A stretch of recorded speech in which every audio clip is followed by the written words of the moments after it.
Hi guys and welcome back to the Mighty Blues. My name is of course Cameron and welcome back today to another live stream. It is Wednesday. I hope you all are having a fantastic week so far and a fantastic Wednesday. It is the international break of course, so we're still without Everton until Sunday, of course, when we return to Premier League action against Fulham. I thought we'd take a break from talking about the internationals for today and have a little look at Anthony Gordon and discuss just why we haven't really seen much of Anthony Gordon over the last couple of weeks or so, because I think we were all under the impression, obviously, when Richarlison picked up the suspension, that this was going to be the big opportunity for Anthony Gordon to really break into the first team and solidify his position and fight for that place in the starting 11. And we all thought that. We all thought that, of course, because, Richarlison coming out, Anthony Gordon to, I think a lot of Evertonians is the most natural replacement. Okay, he's the youngest, he's the player with the least experience, but he is the most natural replacement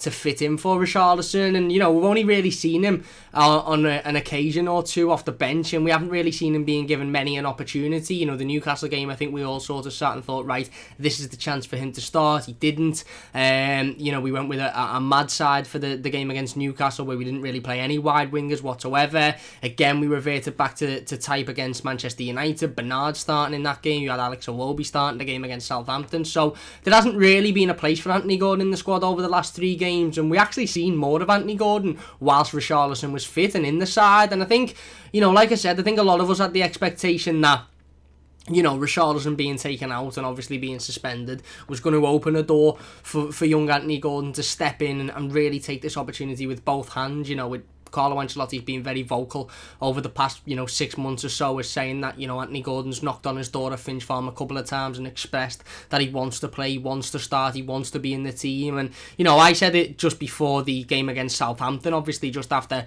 Richarlison picked up his red card in the Merseyside derby. I said, look, Anthony Gordon will be sitting there at Finch Farm and he won't be spitting his dummy, because he'll look at Richarlison and think, well, this is the reason why I'm not in the team every week, because we've got an absolute superstar in one of the best young players in world football. But I said at that point that Anthony Gordon won't be looking at Alex Iwobi or Bernard or Sigurdsson and thinking, oh, okay, this is why I'm not in the team, because they're performing at that level, because those players aren't performing at a consistent level whatsoever. They're not doing enough, they're not good enough to play in that position in replacement of Richarlison. So Anthony Gordon will have been looking at those players thinking, you know what, I should be having a go here, I should be in and around this team, I should be fighting for my place. And again, there was a lot of discussion around Anthony Gordon over the last couple of weeks. I decided to leave in the first 3 minutes. There we go, we're back. Get that little technical issue out the way within the first couple of minutes. But yeah, look, I think a lot of us made our own sort of assumptions over the last 3 games as to why Anthony Gordon wasn't involved, why he wasn't being put in the starting 11 by Carlo Ancelotti, and those assumptions varied from,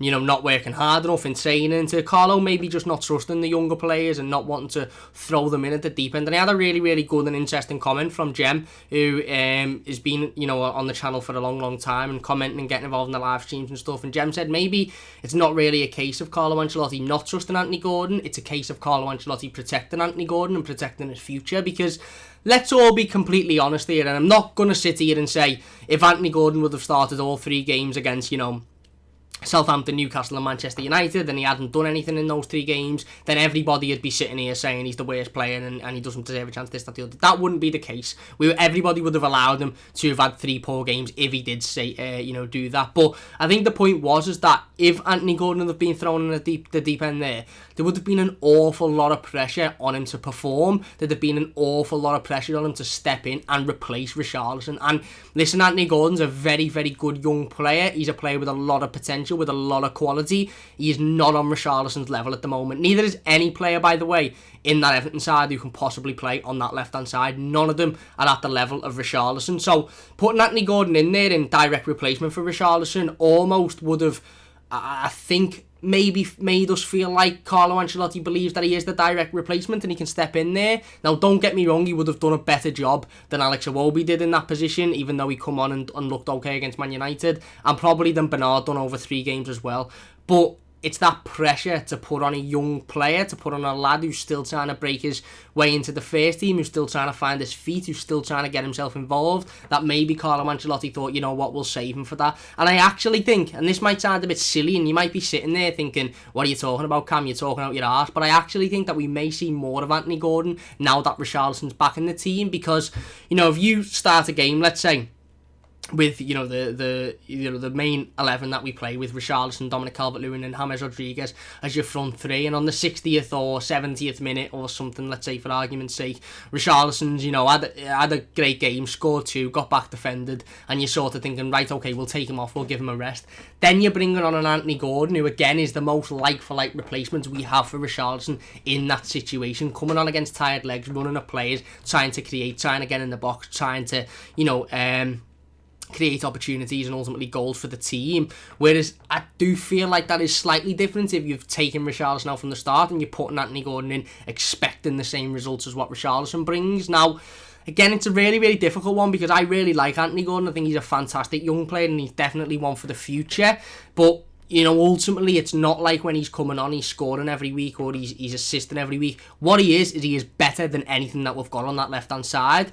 And we would all think as a fan base and as a football club that would be enough for Carlo Ancelotti to say, right, okay, you're better than, you know, Iwobi on that side, you're better than Bernard on that side, so we're going to put you on there.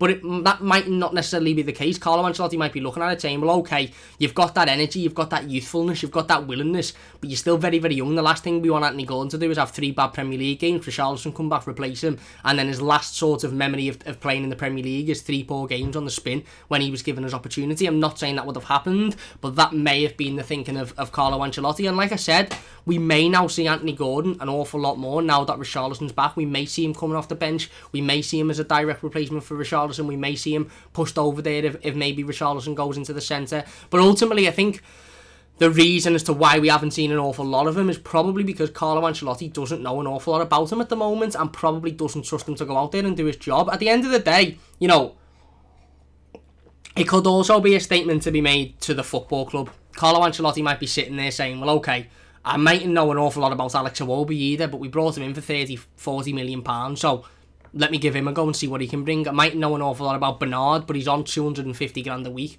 or 150 grand a week, whatever he's on, so let's put him and see if he can play. Let's not put the pressure on a young lad who's still breaking into the first team. Now, obviously, there's a progression with any player's future, and Anthony Gordon is the same. And, you know, we saw Anthony Gordon last week play in the under-23s against Chelsea, and he absolutely tore it up, and he was fantastic. And, you know, he got a brilliant assist towards the end of the game. He could have scored as well. He actually rattled the bar in the first 10 minutes as well. And it's quite evidently clear that Anthony Gordon is too good for the under-23s, and that Anthony Gordon is too good for for that level of football.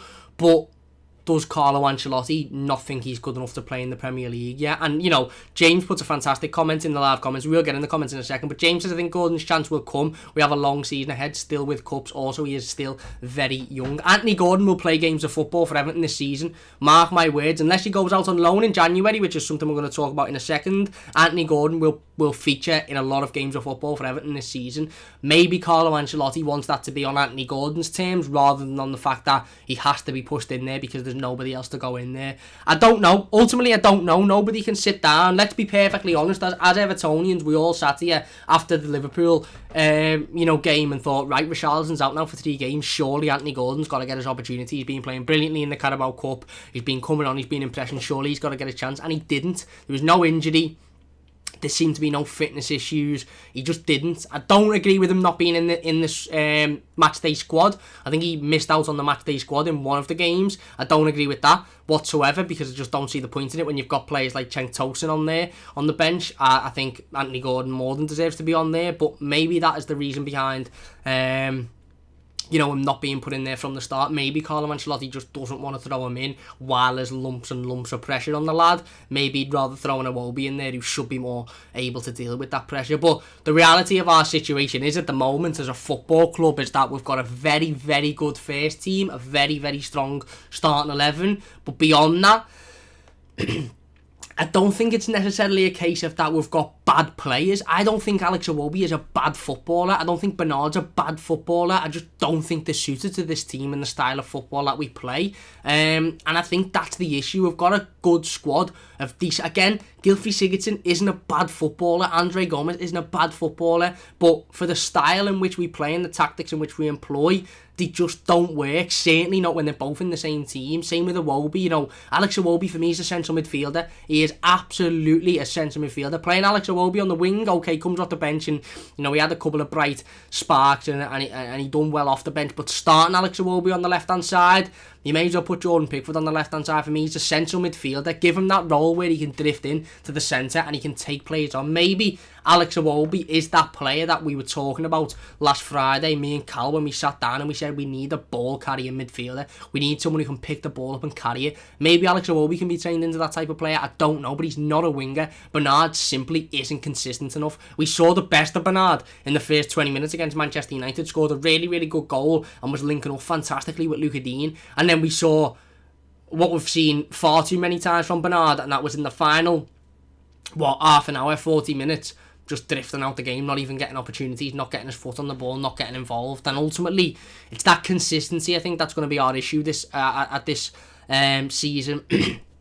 And it's that, you know, that fact that we haven't got direct replacements. And don't get me wrong, it's very, very difficult to have a direct replacement for somebody like Richarlison. And we can all sit here and say, well, Anthony Gordon is the direct replacement because, you know, he picks the ball up, he wants to get a goal, he tracks back, he defends. Okay, on paper, he is the more direct replacement than anybody else. But is Anthony Gordon on par as Richarlison? Let's be honest, no, he's not. One thing it's very, very clear with Anthony Gordon is he's far too good to be playing under 23 football. So he's now sort of in that middle ground, whereas if Carlo Ancelotti doesn't believe he's good enough to be featured in Premier League games, then what's the point in playing him every week and watching him tear it up in the under-23s? He may as well go out and have a decent loan and go and get some experience. We will talk about that in a second. I want to get into the live comments. Let me just tweet the CMOT. If you're enjoying the scene, by the way, so far, please do hit that like button. It does only take a second. Don't forget to subscribe to the channel if you are new as well. Got some really, really, really good plans coming for the future of the channel. I know we've mentioned the podcast before, but I've got a name sorted for it. I've got, you know,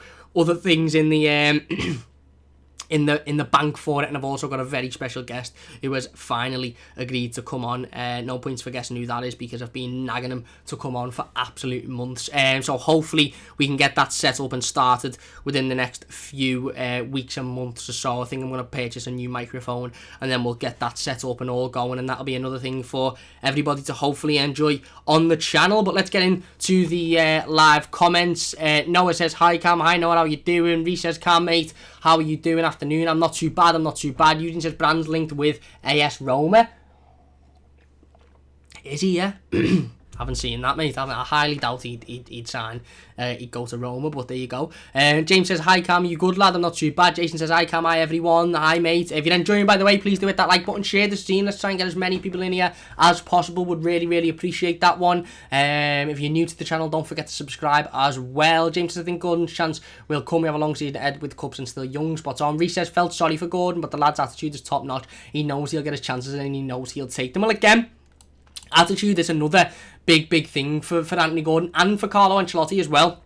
Carlo Ancelotti has come out a couple of times, and every time he's asked a question about Anthony Gordon, by the way, whether it be in a press conference or an interview, he's got this little smile on his face. If you watch Carlo Ancelotti talk about James Rodriguez, he smiles. You can see the joy in his face. Watch Carlo Ancelotti talk about Anthony Gordon. Every time he's asked, he has this little smile where it's sort of things like, yeah, don't you worry, I know what I'm doing with Anthony Gordon. I know his plan. I know where he's going to play, what's going to happen, how he's going to fit in. He knows what's going on at the moment, and so does Anthony Gordon, by the way, because Anthony Gordon not coming out on social media and spitting his dummy. He's been on international duty with England under 18, under 19s, I think, maybe under 20s. This coming international break, so he played for his country. He played in the under 23s. He was tweeting videos of his assists for the under 23s. He's a player with a fantastic attitude, and maybe these last 3 games with Carlo Ancelotti testing that attitude, saying, well, okay, let me see what your attitude's like if you're not playing in the next couple of games, what your attitude's like if you're not involved, if it stays like that, if you come into the training ground and if you work hard. And look, there's this overall question, and it's really, really relevant with the Anthony Gordon conversation, and it's really, really relevant in all of football, and it's the question that no football fan will really be able to answer, because we don't see the insights. And only really Carlo Ancelotti knows himself. And that is, ultimately a football manager sees their players near enough 7 days a week, maybe 5 or 6 days a week. 4 of those 5 of those 6 days are training. The others are match day. If you come to 2 o'clock on a Saturday and Alex Iwobi's starting at left midfield for Everton, us as fans are sitting there thinking, why is he starting there? Because all we've got to go off is 7 days ago when Alex Iwobi played. This is just an example, by the way. When Alex Iwobi played in that position and he was poor, Carlo Ancelotti's got to go off the last 5-6 days in training where he saw Anthony Gordon, where he's seen Anthony Gordon, where he's seen Alex Iwobi, where he's seen Bernard, where he's seen Gylfi Sigurdsson, where he's seen all of these different players and how they've adapted and how they're playing. Maybe he's seen Anthony Gordon and thought, you know what, you'd be really, really good in a midfield 3. You'd be really, really good picking the ball up and getting yourself about. You'd be really good sitting in that midfield and spraying balls to James Rodriguez, spraying balls to Richarlison. Maybe he's seen that. There's obviously a reason as to why Carlo Ancelotti hasn't put Anthony Gordon in the side over the last 3 games. It's not an agenda. He's a young player. It's one of 2 reasons. Anthony Gordon either isn't impressing as much as the other players in training, or he hasn't got that trust level for the younger players at the moment, or 3 reasons, or he's trying to protect his future by saying, come out the limelight while everybody's thinking, stick Anthony Gordon in, throw Anthony Gordon in, he's got to play, and then bring him in when Richarlison's back. Bring him in off the bench in the last 15 or 20 minutes on Sunday against Fulham, and everyone will go, oh, where's Anthony Gordon? Let him go and do his work there. Again, he's still got a lot to improve on, Anthony Gordon. He's still got a lot of work to do. He's a very, very good young player, but ultimately, there's obviously a reason as to why he's not in the team. And again, we can all sit here and we can all guess and we can all discuss it and say maybe it's Carlo not trusting him, maybe it's Carlo wanting to protect him. But ultimately, unless Carlo Ancelotti wants to get on the channel and explain, we don't know, but he doesn't have to explain. We don't need an explanation from Carlo Ancelotti. We simply have to trust Carlo Ancelotti's decision. We have to trust that. And that decision mightn't always work out. The decision to play that formation against Newcastle didn't work out. Carlo Ancelotti got it wrong. He got the substitutes wrong. But this is a man, and I'll continue to say this, and I will back Carlo Ancelotti until the last day on earth, because this is a man who has won more league titles than some professional football clubs as a manager. He's won 4 of the 5 top leagues in world football. He's won 3 Champions Leagues. He's probably one of, if not the most decorated manager in the history of football. Certainly one of them. There's a couple of others that stand up there with him, but he is definitely in the top 5, if not top 3. So, if Carlo Ancelotti, managing Everton Football Club, doesn't want to put Anthony Gordon in for whatever reason, I'm not craving that reason. Yes, I'm curious. Yes, I'd like to know, because it's not like Bernard or Iwobi or Sigurdsson or whoever's playing, ahead of Anthony Gordon is tearing it up every week. It's not like they're putting in consistent performances, but I don't need to know. I'm happy in thinking Carlo Ancelotti knows the reason why, and I can trust that. Again, his decision won't always be the right one, but more often than not it will be. And again, maybe Anthony Gordon will break into this team towards the back end of the season. Like James said in the comments, it's a long, long season. Maybe Anthony Gordon will break into it at the end and be on absolute fire and come out at the end of it and say, look, this is because I broke into the side when there wasn't as much pressure, when there wasn't as many eyes on me. I don't know. Eugene says Ancelotti can get Rodriguez firing again after Colombia criticism. Yeah, well, Colombia got absolutely rattled last night, didn't they? I think it was 6-1. James Rodriguez did actually score in that game, to be fair. Scored a penalty, but they were absolutely battered. I don't think Yerry Mina played in that game, to be fair. Uden says pundit exclusive, Everton may seal bargain 20 million signing in January after French update. James says, think we will sell a few in January with Gordon, will get his chance, no doubt. Well, yeah, exactly. And that's another big point, James. You're spot on there, mate. That's another big point is, listen, we all sit here and we talk about how Bernard mightn't have a long-term future at Everton Football Club, how Sigurdsson mightn't have a long-term future at Everton Football Club. Some people don't think Iwobi will have a long-term future at Everton Football Club. Some people don't think Andre Gomez will have a long-term future at Everton Football Club. And when these players are playing every week, everybody's up in arms at the saying, why are they playing? Why are they playing if they've got no future? Why are they playing if Bernard is, wanted to leave last summer? Why is he playing? Well, there's an obvious reason here. And me and Tom spoke about this on Monday as well. If you've got a player there, let's say for argument's sake, Sigurdsson or Bernard, and right, they're not in my plans for the future. By next summer, I want them to be out the club.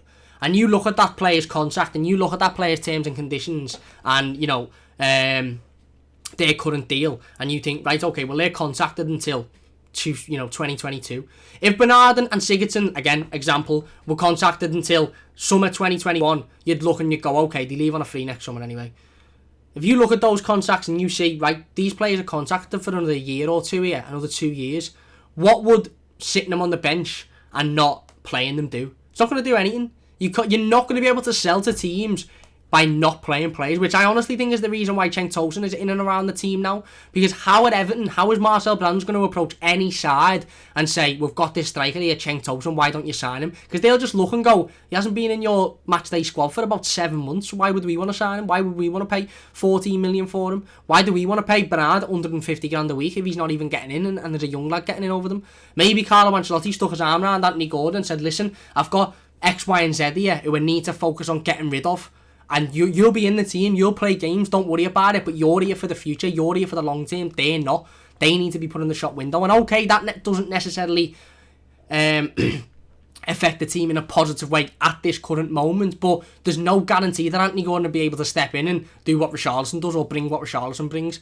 So again, it's another really, really good theory. Really do appreciate everyone in the live comments, means a lot. Jem, here we go. We just spoke about your comment, Jem, about Anthony Gordon and maybe Carlo Ancelotti just wanting to protect him a little bit. Jem says, hello everyone. She says, we're lucky Richarlison didn't get his ankle snapped last night. Cavani the dirty bleed. It also says, James, hope so. Sigurdsson a load of crap along with Blassie. Besic get gone. And James says, Richie is tough. Take more than Cavani. Yeah, the context of that situation, if you didn't see the internationals, Richarlison again scored last night. Richarlison's boss, Richarlison is just off topic a little bit. Well, it's sort of on topic because he plays in the position that we're talking about, but just slightly off topic. Richarlison's boss. I don't even care. There will be genuine tears shed the day if that man leaves the football club. I don't know if I'll be able to cope because he is just absolutely boss. There's the tweet from Sky Sports has resurfaced over the last 24 hours or so where we're talking about Everton signing Richarlison and £50 million. Yes, you read that right and all of that. And obviously a lot of Evertonians, including us on our Twitter, have put it out, having a little bit of a joke. I put the song out and Richarlison quote tweeted replied to the original article from Sky Sports saying he's Brazilian, and then somebody commented under it saying he only cost 50 million, and then Richarlison commented back and we think he's effing brilliant. I've got to watch my language here because YouTube hates the swearing in this day and age, but it was just absolutely boss. It was boss to see, and he's just a boss fella. And again, he scored last night. Good header for Brazil. But yeah, the context of that situation is Edinson Cavani, now of course of Manchester United, flew in with a disgusting challenge on him, which saw him get sent off. But Richarlison was substituted after that, but he was already going to be substituted. He was stripped. The player coming on was stripped, ready to come on, and I think Richarlison ran off. So hopefully it's there was nothing in it, and he's walked it off, and I assume he's okay because he's been on social media, and like I said, he seemed to run off and he looked okay when he come off. But it was a nasty challenge. James's Betty got away with it. James says, Richie did, yes. Cavani was sent off, nothing in the press about it, eh? No, of course not, mate. Nothing's ever in the press unless they wear a red shirt. Jem says, Isco will do for me in January. He plays for Man United, mate, so never going to happen. If it was us, then there would be a witch hunt. And Philip says, true. Yeah. Again, the Isco rumours are resurfacing constantly, aren't they? They're not going away, these ones. They're really, really not. We spoke about Isco on Monday again in great depth. So if you want to check that video out, you can feel free to. Jem said, definitely on Ancelotti, we still have a shite squad, and after only one window, what can we expect? Well, exactly. And that's the big point, isn't it? That's the big point. Again, I keep reminding myself of this when I think about the last 3 games and when I think about the Premier League so far, and how Everton have done in the Premier League season. I keep reminding myself that, okay, we've lost 3 on the bounce and, we were top of the league 4 weeks ago and now we're sitting in 7th. But this is Carlo Ancelotti's first full season as Everton manager. That last transfer window just gone was Carlo Ancelotti's first real transfer window as manager. I'm not classing the January transfer window as a transfer window. That window just gone was Carlo Ancelotti's first window as an Everton manager, proper window. We started the season 7 wins out of 7, top of the league, and now we're in a Carabao Cup quarter-final. We're sitting 7th now, but we're only 2 wins away from being right back at the top. We're only 1 win away from being in the Champions League places, and we're just over a month until Christmas. And at Christmas is really the time where you sort of stop and you look and you think, right, okay, this is the gauge of where or whereabout we're going to finish in the in the Premier League season. So we have had an absolutely, for me, we've had a very, very good start to the season. It's not been perfect, it's not been great, because we could have won the last 3 games, or at least taken something out the last 3 games, but it's been a very good start to the season. And when you look at the players we've brought in, James Rodriguez, Alan, Abdoulaye Doucouré, even Ben Godfrey we haven't seen an awful lot of yet, Robin Olsen, who come in for a game and done well, and you look at how that's affected Dominic Calvert-Lewin, who's in absolute firing form. Again, 11, 12 goals in 10 games or something so far this season. Richarlison, who's been absolutely fantastic and instrumental to our team. With Carlo Ancelotti has done very, very well for me in the short period of time that he's had his new squad and the new tactics and everything settled down, obviously, after the lockdown and the final 9 games of last season. We're going to need another 2 or 3 transfer windows. Kevin Campbell said it on last Thursday when we had Kev on the channel. Big thanks to Kev. If you haven't seen that interview, please do check it out. It's brilliant in my opinion. We'll be getting Kev back on in the next couple of weeks, hopefully. But Kev said it. Look, it's going to take another 2 or 3 years. It's going to take 6 transfer windows for Carlo Ancelotti. And I think he was including January in that. So that's 3 years. And it will take Carlo Ancelotti 3 years before he turns Everton into a challenging side. Whether that be challenging for top 4, challenging for the league, challenging the Champions League, it will take him that amount of time, because not only do we have to bring in more quality to strengthen our squad. Look, we've got a very, very good first team, Everton, by the way, a very good first team. Beyond that, it's a massive, massive drop. I don't know if anyone watched I'm a Celebrity the other day when they were doing the climb down the mountain on the opening night. That's like our drop. From our first team right at the top, and then, I can't remember, it was one of the celebrities slipped and fell halfway down. That's the drop for Everton at the moment, because we haven't got that strong squad, and we haven't got like-for-like replacements. Like I said, we've got decent players in the squad, but we haven't got anybody that, at the moment, that, let's say you take James Rodriguez out and you say, right, he steps in there and he fits in that position perfectly. You take Richarlison out, he steps in there and he fits in that position perfectly. We don't have that at the moment. We also have got a lot of players on big wages who haven't got futures at the football club, who need to be shifted. So there is still a long, long way to go, but this is the foundation of what can be a fantastic side, and managed by one of the best managers ever to have graced the footballing planet. The planet in general. So we have to be happy, and we have to be confident, and we have to be positive as well. James says, love Carlo, you're right, Cam, we have to trust him spot on. Wimmy says, hey everybody, Cam lad, how's everyone doing? I'm not too bad. Philip says, hey Wimmy. Wimmy says, I wish Big Carlo could put his arm right up Sigurdsson's and work with him like an Atlantic. Philip says, Richie spoke very highly of us, hope he stays, if not, good luck to him. So do I, mate. Listen, I think he's a generational talent, Richarlison. He is one of the best young players in the world. I'll go out and say it now, he's in the top 3 best young players in world football at the moment, and I'll probably get slew for that, but I don't care. He is a generational talent. He's absolutely fantastic. Like we've talked about before, not only his work rate on the ball, his work rate off the ball, his persona and personality off the football pitch as well, what he does for his community back home, and he's just a genuinely a fantastic footballer and a fantastic man. And we've badly missed him. And you know what? When Carlo Ancelotti had that interview, or when Richarlison had that interview rather last week, and he spoke about how Carlo Ancelotti said he's in the top 10 strikers he's ever managed, and all of the other lot were bouncing on it, saying, oh, what's this, what's that, what? I'm made up. Carlo Ancelotti told him he's in one of the best 10 strikers he's ever managed. I'm made up. Carlo Ancelotti told him he can win Ballon d'Ors, he can go far, he can win the lot, because now Richarlison's going to turn up, hopefully, fingers crossed, on Sunday and for the next couple of weeks, and he's going to be absolutely shit hot. Scored last night for Brazil, for his country again. He's Brazil's best striker. If you're enjoying, by the way, please do hit that like button. And if you're new, don't forget to subscribe. Like I said, loads and loads of content coming. We will be live 5:15pm on Friday with the game preview to Everton's Premier League game against Fulham on Sunday. Don't forget to join us for that one. Like I said, podcast well in the works. Hopefully within the next few weeks or so, that'll be up and running.